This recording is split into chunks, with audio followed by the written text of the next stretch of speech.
nombreux, mais vous êtes éblouissants en tout cas. Bonjour à tous, en tout cas à ceux que je n'ai pas salués. Merci de votre présence pour cet exercice légal et réglementaire qui est celui de l'Assemblée générale.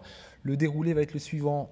Un petit film qui va être notre rapport d'activité, un deuxième film où on va vous présenter ce que nous avons fait la semaine dernière à Nantes-Saint-Herblain, les journées du matériel. Juste après, vous savez que nous avons un changement de présidence, vous avez procédé à un vote normalement. Nous donnerons la parole. Alors la mauvaise nouvelle, c'est que normalement on aurait dû avoir 40 candidats. On n'en a pas eu 40, donc ça renvoie à des réflexions sur la mobilisation, sur la présence. Et puis la bonne nouvelle, c'est que nous avons un candidat, une candidate, Sonia Dubès, qui était notre présidente sortante et qui se représente, qui nous fait, là je parle au nom de l'équipe, la grande joie de se représenter. Ça a été un bonheur de bosser avec toi pendant 2 ans, Sonia. J'espère qu'on va pouvoir continuer. Sonia nous parlera 2-3 minutes. Ensuite, le rapport comptable et financier par notre trésorière, par Christine Dury. Notre commissaire aux comptes viendra engager sa parole sur la certification de nos comptes. J'adore cet exercice parce qu'il est capable de le faire en 5 minutes. Pour avoir vu des commissaires aux comptes parler une demi-heure en AG, des fois c'est un petit peu long. Et puis nous finirons ensuite autour d'un verre. Après, nous nous rendrons au silo à peu près 35-40 minutes de bus qui vous attendront à la sortie pour un dîner qui sera normalement fort sympathique en un lieu étonnant. Vous allez dîner dans la salle des Mamelles, ça ne s'invente pas, c'est la réalité. Voilà. Juste avant, je voudrais vous faire un petit rappel sur ce qu'est le DLR avant le film. Je reprends 1 minute pour vous rappeler que le DLR, c'est un bureau, un conseil d'administration avec 9 administrateurs et qui est élargi à 7 présidents de région. Alors le DLR a 7 régions. Cherchez pas de logique, c'est historique, c'est comme ça. Avec 7 présidents, on a vu Eric tout à l'heure, qui a présenté et qui a accueilli dans la région. On a aussi 6 commissions, les commissions où le travail se fait. On a une commission Affaires sociales qui est présidée par Gérard Lapère. On a une commission Affaires publiques par Hervé Coad. On a une commission maintenance présidée par Marilyn Moison. Une commission emploi-formation présidée par Anne Répic-Lemarchand, une commission location présidée par Bertrand Carré et une commission distribution présidée par Luc Solderman.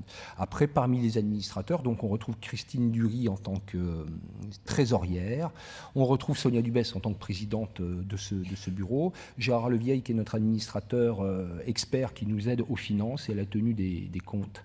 Voilà. Et pour les présidents de région, que je n'oublie pas Pierre Tilly, que je n'oublie pas Denis Poisson, Yannick Maton, Bernard Escande, Jean-Louis Lécluse, Frédéric Garin, Éric qu'on a vu ce matin, Éric Fraîche, et Vincent Lemoine. Nous avons 2 présidents pour l'Île-de-France, qui est une région un petit peu plus importante. Voilà, je voulais vous faire ce rappel. Je n'ai pas cité le nom des entreprises, mais vous connaissez tous les gens que je viens de citer. Alors, je les ai cités en particulier parce que vous allez voir dans le film qui vient, on donne la parole plus particulièrement à la présidente de la commission emploi-formation, Anne Répic-Lemarchand. On n'a pas oublier les autres, c'est un choix. On a fait le choix de donner cette parole. Vous allez voir de quoi il s'agit. Voilà, je m'arrête ici. Bien sûr, je suis à votre disposition. N'hésitez pas, vous le savez. Et si on peut envoyer le petit film de présentation du rapport d'activité. Merci Isabelle et Alain.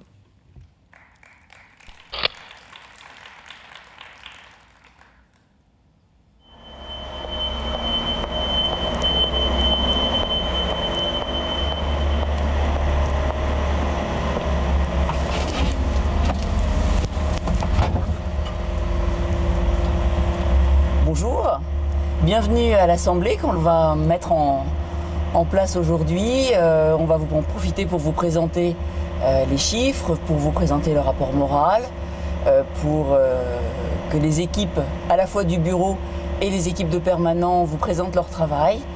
J'en profite pour vous remercier de ces 2 ans de présidence. N'oubliez pas qu'à la fin de cette session, eh bien, il va falloir revoter pour un président ou une présidente. Moi, vraiment, ce que je retiens de ces 2 ans, c'est un grand plaisir de travailler avec une très belle équipe qui a su être soudée, qui a su construire et qui ne demande qu'à évoluer.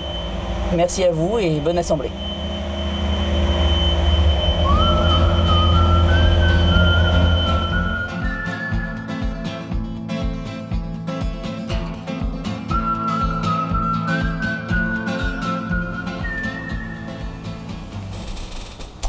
Merci Sonia.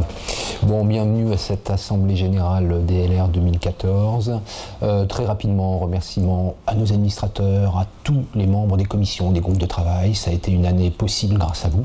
L'année 2013 un peu particulière, ça je vous apprends rien, vous êtes bien placés pour le savoir, mais une bonne année finalement pour le DLR. Donc certains basiques à vous rappeler. Je vous rappelle que le DLR aujourd'hui c'est 50 sollicitations par jour de réponses à des entreprises qui nous interrogent.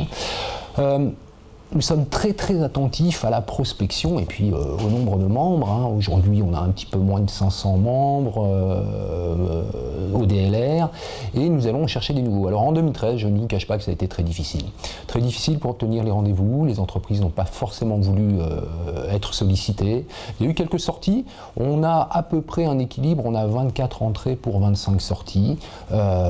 C'est pas si mal dans le contexte. Alors deuxième point très important aussi pour le DLR. En 2013, l'ERA, la European Rental Association, donc, a tenu son congrès annuel à Paris. Donc nous avons eu le plaisir et l'honneur d'y participer, de participer à l'animation, d'y rencontrer les collègues européens, les différentes entreprises. Et à cette occasion-là, le nouveau board de l'ERA a été désigné et le secrétaire général du DLR, en ma personne, a été nommé trésorier du nouveau board de l'ERA.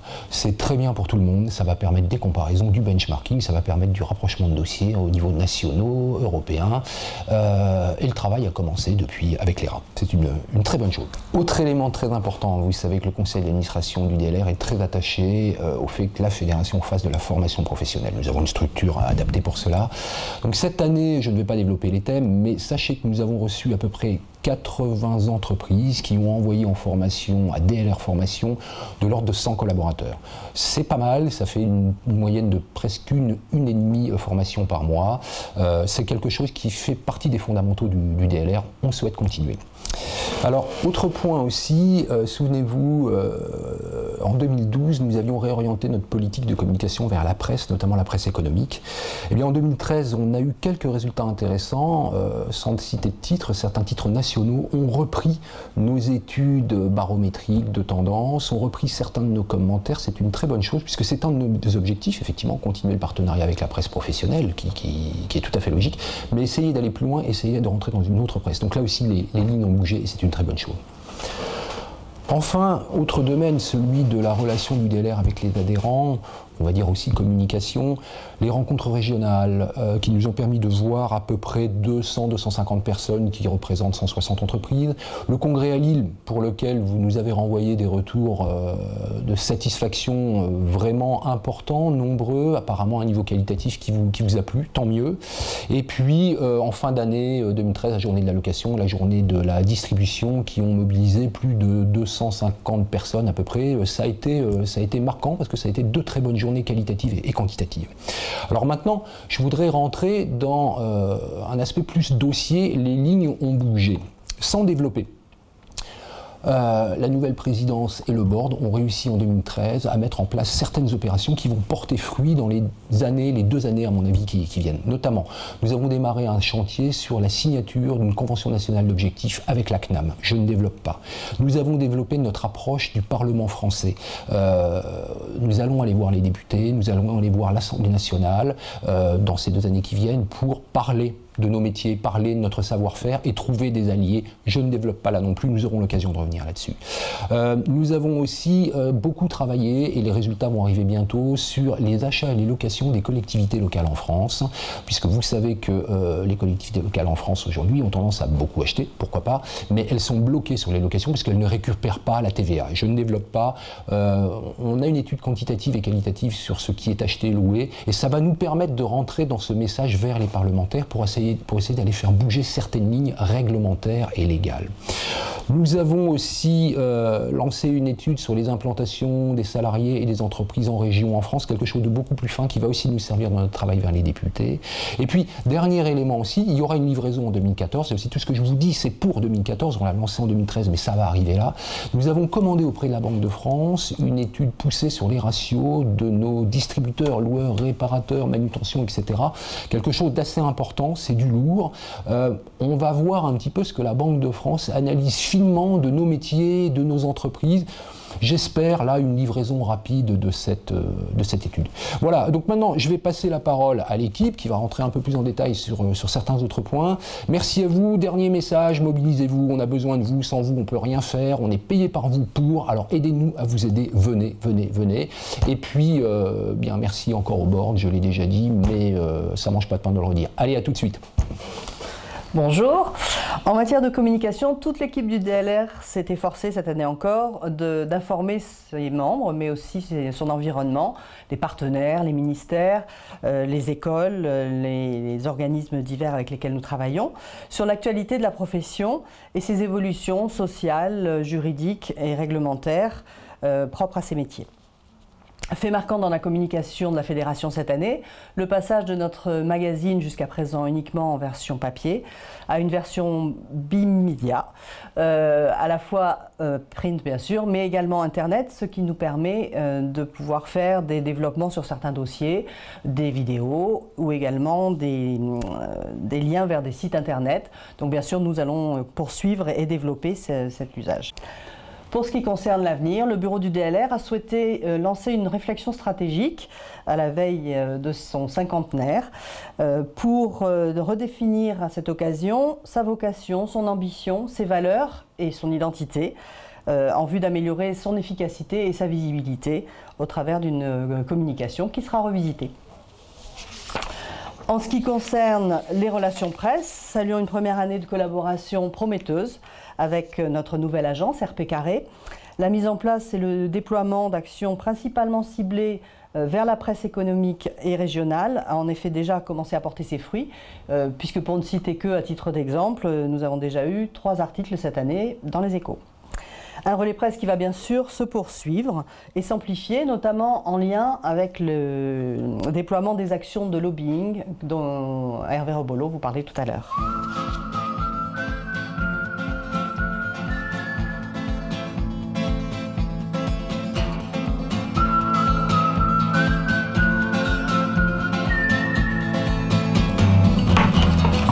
Bonjour.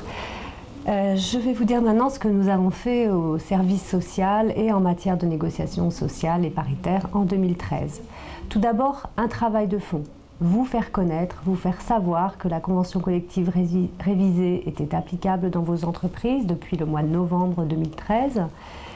Il faut la télécharger, il faut aller la voir. Ne la cherchez pas dans cette version des journaux officiels puisqu'elle n'est pas encore éditée. Allez la télécharger sur notre site et faites-la connaître à vos salariés. Deuxième élément phare, le bilan économique et social. Comme tous les ans, nous le réalisons. Cette année, il collecte les situations individuelles de 7000 salariés pour 100 entreprises de la profession. Donc merci à tous ceux qui ont répondu. L'effet marquant en 2012, pas de modifications importantes liées à la mise en œuvre de la nouvelle classification. Vous avez bien travaillé. La masse salariale n'a pas forcément subi une hausse importante, c'est ce que nous voulions. En matière d'égalité hommes-femmes, toujours aussi peu de femmes dans la profession, par contre elles sont peut-être mieux réparties dans les services commerciaux et magasins. Enfin, la pyramide des âges, et là j'attire votre attention, on observe quand même une légère baisse des salariés âgés de moins de 30 ans et une hausse corrélative des salariés de plus de 55 ans. Donc attention, n'oubliez pas les dispositifs pour intégrer les jeunes dans l'entreprise. Le service en ligne au quotidien, eh bien c'est une nouvelle collaboratrice qui a rejoint le DLR, Charlotte Nguyen, et qui travaille aujourd'hui aux côtés de Sandra Snajder pour répondre à vos questions. Elles font aussi des notes et des modèles, surtout allez-y, allez les chercher sur le site, usez-en, abusez-en. Les sujets principaux de l'année ne sont pas très originaux par rapport à l'année précédente. La rupture de contrat, c'est toujours la majeure partie des questions. Et puis des aides à la rédaction de nouveaux contrats, puisque c'est peu de licenciements économiques, donc vous réembauchez, après vous êtes séparés pour une raison ou pour une autre d'un collaborateur. Enfin, beaucoup de questions pour vous aider à rechercher des solutions pour optimiser l'organisation et le coût du travail. Voilà, ça c'est le quotidien que l'on vous donne au DLR. Maintenant, je vais vous parler de l'activité des négociations en 2013. On négocie des accords avec les syndicats de salariés, un accord pour vous donner des outils, ça a été le contrat de génération avec son diagnostic de branche, des accords pour éviter les risques contentieux, la clause de non-concurrence, nous avons adapté à la jurisprudence de la Cour de cassation. Le compte épargne-temps, nous l'avons modernisé pour en faire un vrai outil d'épargne pour vos entreprises. Les structures paritaires exercent leur rôle. Je ne vous les représente pas cette année, je vous parle des principales. La GEFIDIS qui gère la contribution du dialogue social et permet de défendre la convention collective. L'Observatoire des métiers SDLM, il a mis en ligne son site portail à l'intention des internautes et nous avons démarré une étude sur la gestion prévisionnelle des emplois et des compétences qui vous donnera des pistes d'action au regard du contexte économique de la profession et des années à venir. Enfin, la commission paritaire de validation, je vous rappelle qu'elle se réunit pour valider ou non des accords d'entreprise qui seraient négociés sans délégué syndical. Et bien sur 7 accords soumis, un seul a été validé. Tout ce travail est fait avec vous et grâce à vous. Un groupe de travail de 8 chefs d'entreprise ou des RH vérifie le bien fondé de nos négociations. La commission sociale composée en 2013 de 4 chefs d'entreprise, et là nous avons initié un nouveau fonctionnement, vous représente auprès des organisations syndicales de salariés dans toutes les commissions paritaires. Et puis nous travaillons aussi beaucoup grâce à vous qui venez au Club RH, à vous qui venez aux formations. Le Club RH, je voudrais vous en parler un petit peu, c'est un lieu de rencontre d'une quarantaine de collaborateurs et de DRH qui se réunit 2 fois par an.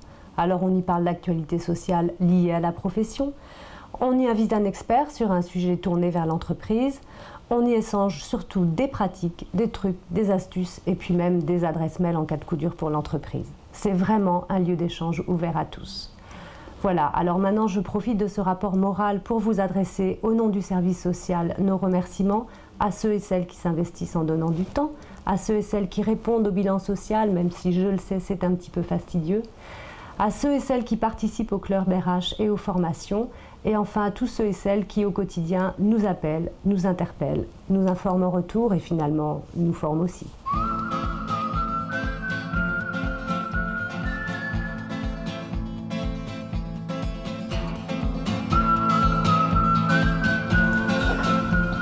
L'année 2013 a permis à 2 entreprises d'être labellisées. Tout d'abord, la société Medimat Medibuy qui a choisi de labelliser son siège social au niveau SE+, et ensuite l'entreprise Cerel qui a choisi de labelliser son agence au niveau SE. Par ailleurs, l'entreprise MTPS, qui avait été la première entreprise à être labellisée il y a 2 ans, a choisi de renouveler son label. L'intérêt pour le label est grandissant. En 2013, certains de vos clients ont commencé à le mentionner dans leurs appels d'offres. Par ailleurs, la presse a contribué à le faire connaître par diverses parutions. Pour mieux vous aider dans la mise en place du label, la Fédération vous propose des diagnostics. Il s'agit d'une visite dans votre entreprise pour mettre en avant vos points forts et vos lacunes par rapport au référentiel. 4 diagnostics ont été réalisés en 2013 et 4 autres sont d'ores et déjà prévus pour 2014. Autre dossier conséquent sur 2013, le baromètre de la prévention des risques. Vous avez été sollicité par emailing et par notre newsletter pour répondre à notre enquête sur la prévention des risques. Environ une centaine de personnes ont choisi de participer et nous vous en remercions.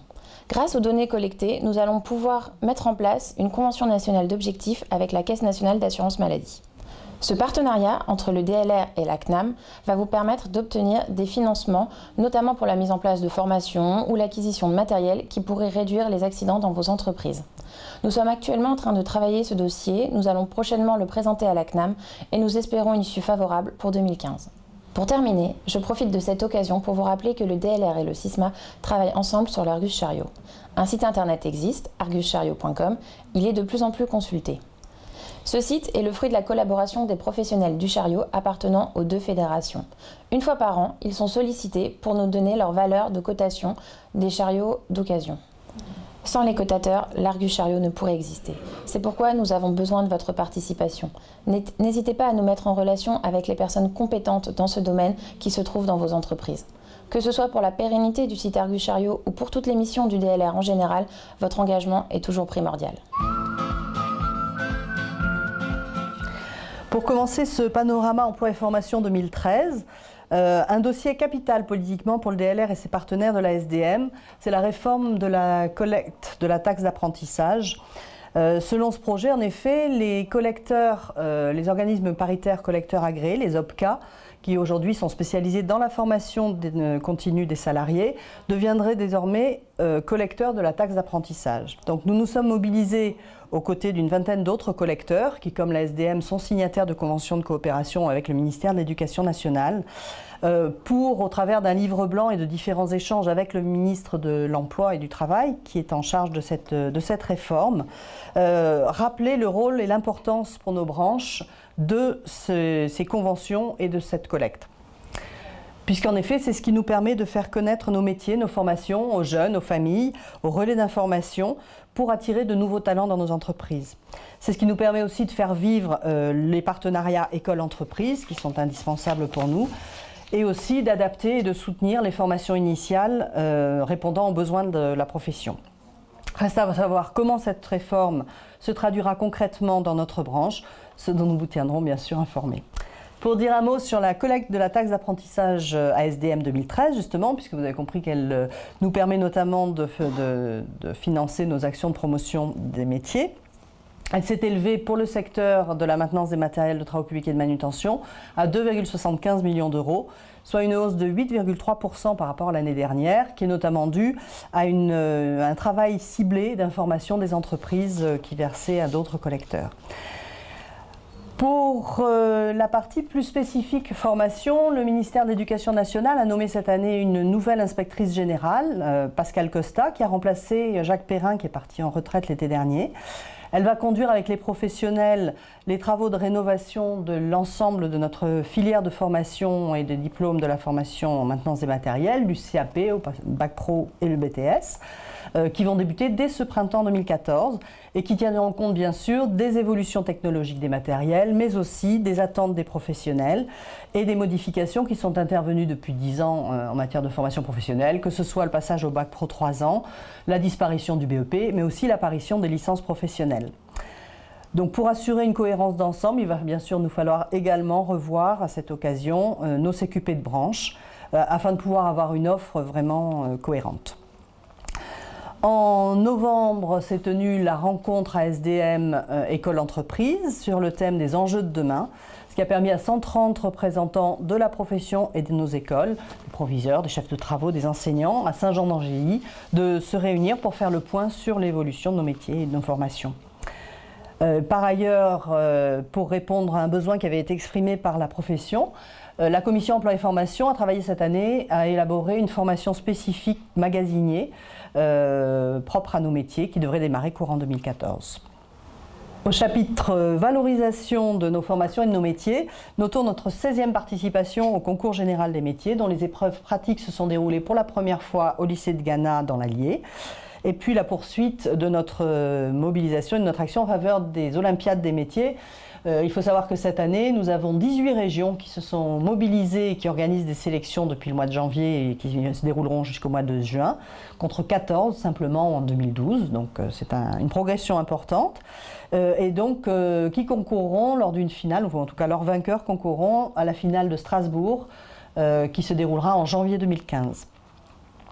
Nous comptons bien sûr désormais sur ce sujet-là, sur la mobilisation de chacun, pour que l'aventure puisse se poursuivre au niveau international et que nous puissions participer aux WorldSkills à Sao Paulo en 2015. Et je terminerai ce flashback 2013 par nos actions de promotion, évidemment. Le bus découverte, bien sûr, dont la 7e édition a été lancée à la rentrée avec le CISMA et le CEMAT. L'élaboration avec la SDM et le web pédagogique d'une énigme métier et d'un diaporama qui vont être à la disposition, enfin qui sont déjà à la disposition des enseignants de découverte professionnelle et de prépa pro au collège pour leur permettre de travailler avec leurs élèves sur nos métiers. Et surtout, les journées du matériel, de travaux publics et de manutention, 48 heures pour trouver un métier, qui ont fédéré et mobilisé depuis déjà l'été dernier un certain nombre d'entreprises membres du DLR, mais aussi de nombreux partenaires du Grand Ouest, des écoles, des centres de formation, la région, le conseil général, les associations, entreprises dans la cité et son opération Place au Geste qui nous a servi de tremplin, les maisons de l'emploi, Mission locale, l'école de la deuxième chance, Pôle emploi, la CCI et j'en oublie sûrement. Et donc ces journées qui se sont déroulées la semaine dernière à Saint-Herblain, à Nantes, et dont nous découvrirons tout à l'heure les images en avant-première. Mais nous allons tout de suite retrouver Anne Répic qui nous attend à la Sorbonne pour nous tracer un bilan de ces 5 ans de présidence de la Commission Emploi-Formation. Anne, tu nous entends? Oui Florence, je te vois. Bonsoir à tous. Il y a 5 ans, lors du congrès de Strasbourg, j'ai succédé à Jean-Loup Péguin à la présidence de la Commission Emploi et Formation. Aujourd'hui, je souhaite moi-même passer le relais et appelle donc à candidature. Le bilan de ces 5 ans est très positif pour moi, car j'ai découvert le milieu de l'enseignement et de la formation professionnelle. J'ai rencontré et j'ai croisé beaucoup de personnes, j'ai visité beaucoup d'établissements tels que les lycées, les CFA, les MFR, rencontré les élèves, les proviseurs, l'inspecteur de l'enseignement technique, et j'ai aussi visité l'AFPA, les compagnons du devoir, etc. Tout cela a créé des liens et des relations humaines et renforcé nos liens école-entreprise. Nos services après-vente sont très importants, sont un atout majeur et contribuent à la réussite de nos entreprises. Or, vous le savez tous, nous rencontrons aujourd'hui de grandes difficultés à recruter. Je voudrais donc vous faire passer 4 messages. Le premier, accueillez les scolaires, les jeunes, les élèves, les apprentis qui constituent ainsi notre vivier. Aidez-les à trouver une formation qui corresponde à leurs besoins et sans entrave pour la recherche d'un employeur. Deuxième message, déclarez vos offres d'emploi au Pôle emploi. Seulement 20% des offres sont déposées à Pôle emploi. Comment voulez-vous que les institutionnels reconnaissent notre besoin et nous considèrent et que nous soyons représentatifs? Troisième point, versez votre taxe, nous vous le répétons tous les ans, versez votre taxe à la SDM, notre organisme collecteur, malgré la réforme en cours. Et veillez surtout à laisser une partie libre pour nos actions en faveur de la promotion des métiers de maintenance. Quatrième message, mobilisez-vous et rejoignez-nous dans cette commission emploi et formation. Nous avons besoin de vous en région pour suivre nos établissements, nos formations et suivre les jeunes. J'ai encore 2 choses à vous dire. Je remercie les permanents du DLR pour le travail accompli et particulièrement Florence avec qui j'ai eu un immense plaisir à travailler. Et je terminerai par 2 événements marquants auxquels j'ai travaillé pendant ces dernières années, pour lesquels j'ai travaillé. Tout d'abord, les Olympiades des métiers, en association avec nos amis de l'agricole, et qui sont une très belle vitrine pour nos métiers, et dont Florence a dû évoquer tout à l'heure le programme. Et je terminerai par les journées du matériel, qui se sont déroulées la semaine dernière en région nantaise, et dont vous allez pouvoir voir la vidéo dans la minute qui suit. Bonne soirée à tous, et merci pour toutes ces années.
Voilà pour la partie filmée. Le temps que Sonia Dubès nous rejoigne pour 2-3 minutes de parole, 2 commentaires. Journée du matériel à titre personnel, je parle à titre personnel parce que le bureau n'en a pas encore débattu, je serai assez favorable pour que dans 2 ans on recommence. Maintenant, il y a une grosse inconnue, la réforme de la collecte et de la répartition des fonds de la taxe d'apprentissage. On aura l'occasion d'en reparler. Superbe opération, merci, merci aux chefs d'entreprise qui se sont mobilisés là-dessus. On estime à peu près 1 millier de visiteurs sur ces 2 jours. Et en plus, vous n'allez pas me croire, mais il a fait beau pratiquement à Nantes. Dernière chose, j'ai fait un oubli dans le film, important. On a mis en place cette année passée la plateforme DLR Codinf, déclaration des incidents de paiement et relance, etc. C'est important, c'est une proposition que vous avez fait le bureau et vous avez vraiment sauté dessus. On est parti pratiquement de 0 entreprises participantes, on fera un petit peu plus d'une dizaine. Aujourd'hui, on est à 131 entreprises participantes en moins d'1 an. Ça veut dire quoi? Ça veut dire qu'il y a un vrai besoin et que, vous le savez, les tensions sur les paiements sont là et que c'est un outil dont vous vous servez. Voilà. Sonia, merci. Qu'est-ce que tu veux que je te dise? C'est toi la présidente. Hein. Ah, c'est terrible. Hein. Bon, on n'est plus très nombreux. Je faisais la remarque à Christine, puisqu'on était toutes les deux, que je trouvais dommage que tout le monde parte au moment de l'Assemblée. Alors, je sais bien que c'est fastidieux, un peu, quoique... grâce à Thierry et son montage vidéo, cela nous permet d'animer un peu, ça permet de voir tous les engagements et ce que font des bénévoles. Alors bien sûr, il y a les permanents que nous payons tous par nos cotisations et qui font vivre cette fédération, mais il y a aussi un certain nombre de personnes, dont les membres du bureau, dont les membres des commissions, qui font ce travail aussi bénévolement, et quelque part, on aime bien vous exposer tout ce que l'on fait au long de l'année, qu'il est dommage qu'on soit si peu nombreux à le voir. Donc vous êtes là, donc un grand merci à vous tous d'être présents. Ceux qui ne sont pas là, tant pis pour eux, hein, ils ont raté un bon moment. Petit clin d'œil sur les journées des matériels.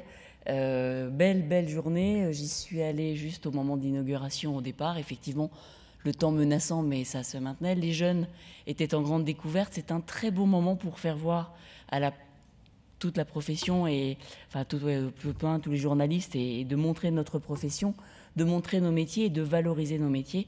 C'est un énorme travail et la région Ouest est très impliquée. Ils ont super bien bossé. Mais vraiment, ça paraissait tellement fluide quand on y était, alors qu'on imagine forcément la quantité de travail qu'il a fallu faire. Il y a 2 ans, j'étais pas là quand vous avez voté pour moi. C'était cool, j'avais pas besoin de parler, c'était bien.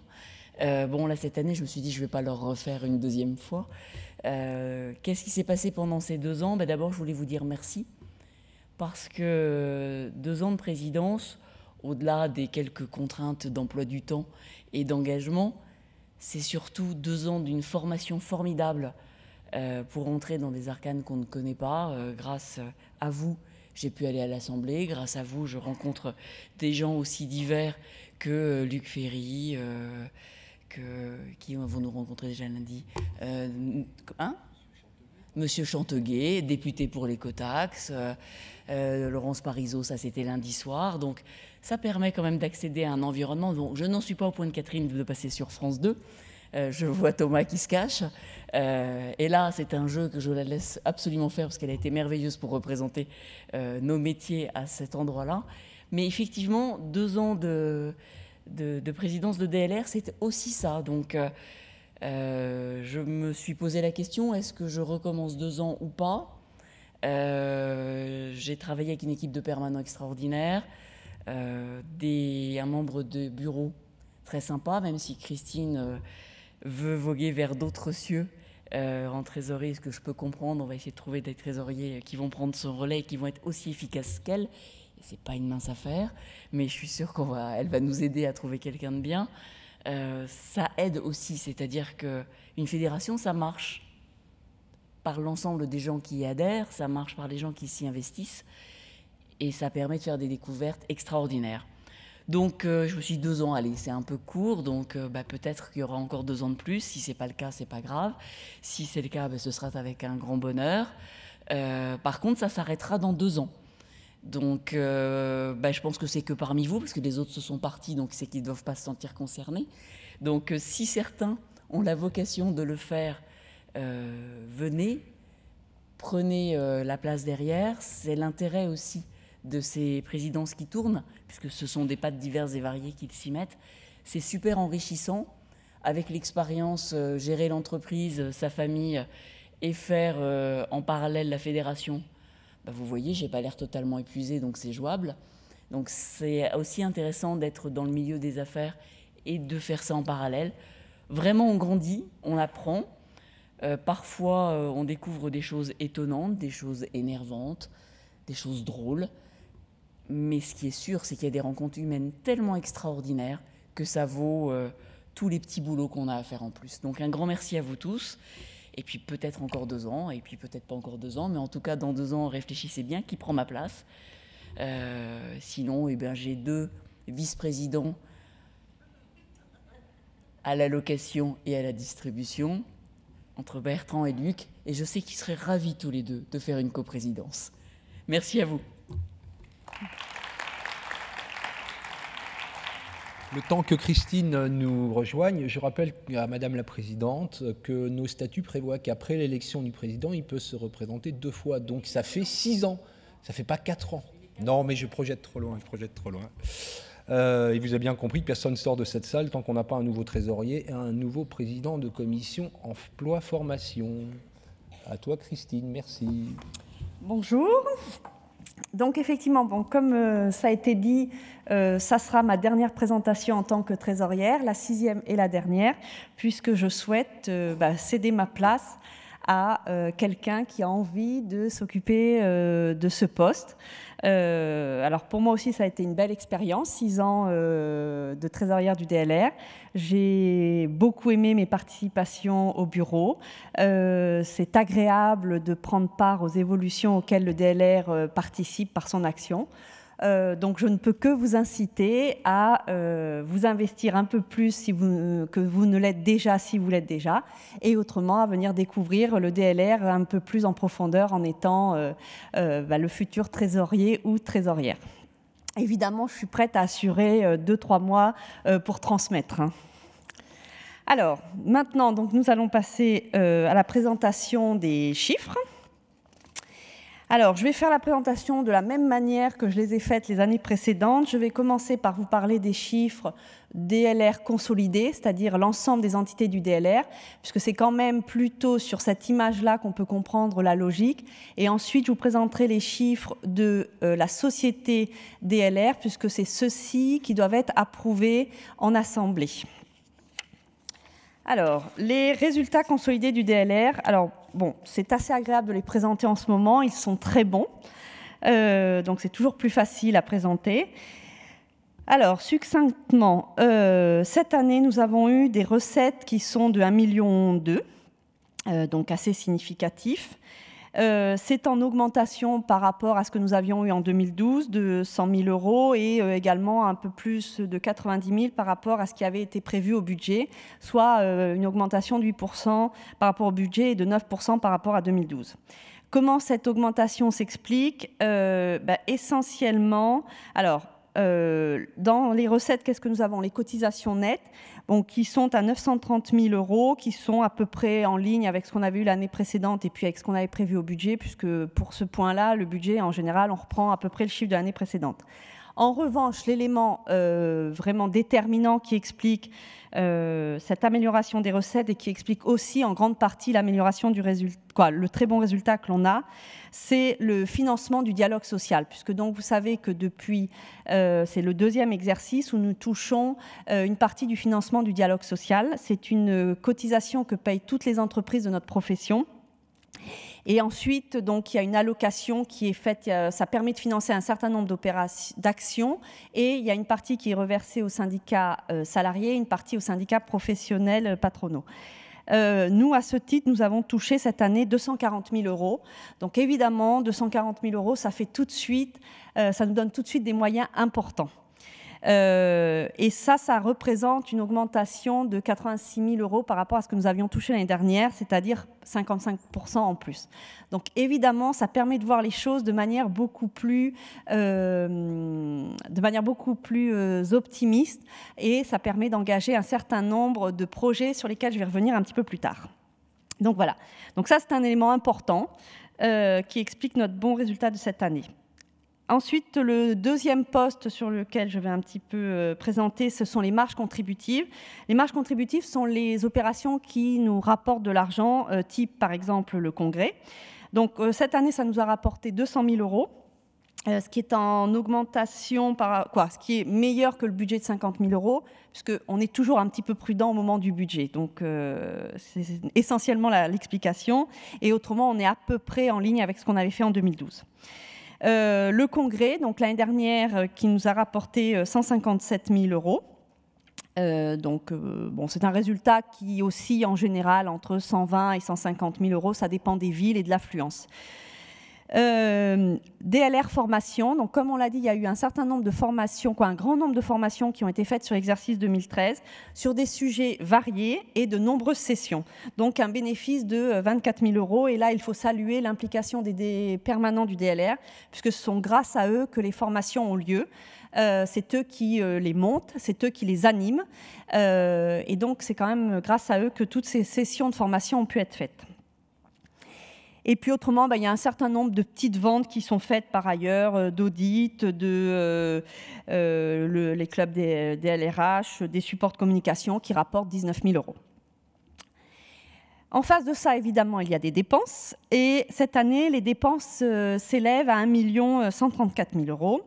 Alors, ces dépenses, elles sont en augmentation de 128 000 par rapport à l'année dernière, ce qui représente 13%. J'allais dire heureusement, à partir du moment où nous avons des recettes supplémentaires, le but n'est pas de les amasser, elles sont bien de les utiliser pour que le DLR puisse mener un certain nombre de projets qui vont être favorables à toute la profession. Alors, ces dépenses, comment se répartissent-elles? Il y a 700 000 euros qui correspondent à la masse salariale, donc ça, ce sont les permanents du DLR. En proportion, ça baisse, puisque maintenant, ça représente 63% des dépenses. On était plutôt autour de 67-68% les années précédentes. Les frais généraux, donc ça, ce sont tous les frais de fonctionnement, tous les frais généraux, comme dans une société, rien de très spécifique, qui représentent 150 000 euros, à peu près stable en pourcentage. Ensuite, les groupes métiers et régions. Cette année, ça représente des dépenses de 60 000 euros environ. Pareil, à peu près stable en pourcentage par rapport à l'année dernière, puisque ça représente 5% des dépenses. Alors, en revanche, c'est c'est relativement moins important que ce qui avait été prévu au budget, puisque on avait dit l'année dernière, il faut relancer les différentes opérations menées par les commissions métiers, et tout n'a pas été lancé aussi vite que prévu. Donc, par rapport au budget qui avait été estimé, les dépenses réelles sont un petit peu en dessous. Alors, en revanche, les autres dépenses, que je vais détailler un petit peu plus, représentent donc 220 000 euros, ce qui représente 19% des dépenses totales. Et là, alors c'est une augmentation de 80 000 par rapport à 2012. Et je vous expliquerai dans un tableau qui va venir incessamment quels sont les différents projets que le DLR a lancés sur 2013 et qui vont se poursuivre en 2014, et dont je pense il faut que tout le monde soit conscient. Alors j'aurai le même message que Sonia, je trouve un peu dommage qu'il y ait aussi peu de monde dans l'Assemblée, mais puisque vous êtes là, je vais en profiter pour vous expliquer tout ce que le DLR a fait, parce que toutes les opérations qui ont été lancées, je pense, contribuent énormément à augmenter la renommée du DLR, sont des actions en profondeur qui auront des impacts bénéfiques sur le long terme pour le DLR. Donc je crois que c'était très important qu'on ait les moyens de pouvoir lancer tous ces projets. Voilà donc ce que j'avais à dire sur l'exercice 2013. Donc tout cela nous donne un bénéfice qui est de 280 000 euros. Alors je vous disais, bon, c'est assez confortable quand on regarde les comptes et qu'on est à 280 000 euros de bénéfice. On ne se pose pas trop de questions, on se dit juste, bah oui, mais alors qu'est-ce qu'on peut faire de plus? On est relativement riche, soyons dynamiques et trouvons tout ce qui va nous permettre, je vous disais, d'accentuer l'influence du DLR qui peut vous servir. Voilà, donc 280 000 de résultats. Par rapport, alors l'année dernière, on avait encore un résultat qui était meilleur, mais on avait mené moins de projets, donc je ne crois pas qu'il faille se plaindre d'avoir un résultat un petit peu en baisse quand on est à 280 000 euros. Voilà. Alors, évidemment, ce sont donc des recettes qui sont d'un niveau très élevé, indéniablement, liées au financement du dialogue social. C'est un événement un petit peu extérieur c'était devenu une obligation. Néanmoins, aujourd'hui, on en profite. Donc, toutes les entreprises du secteur payent, mais bénéficient aussi des différentes actions que l'on va mener. Voilà, un bon résultat du congrès 2013, de nombreuses sessions de formation et puis une augmentation des dépenses qui est restée tout à fait contrôlée et qui est proportionnellement adaptée à l'augmentation de nos recettes. Voilà, donc évidemment, un résultat qui rend flou une année encore les réserves du DLR et qui nous a permis donc de nous lancer dans de très nombreux projets. Alors, les projets, les voici. J'ai souhaité pouvoir les mettre sur un seul tableau parce que je pense que c'est quand même important que tout le monde se rende compte de tout le travail qui est accompli par le bureau et les permanents du DLR.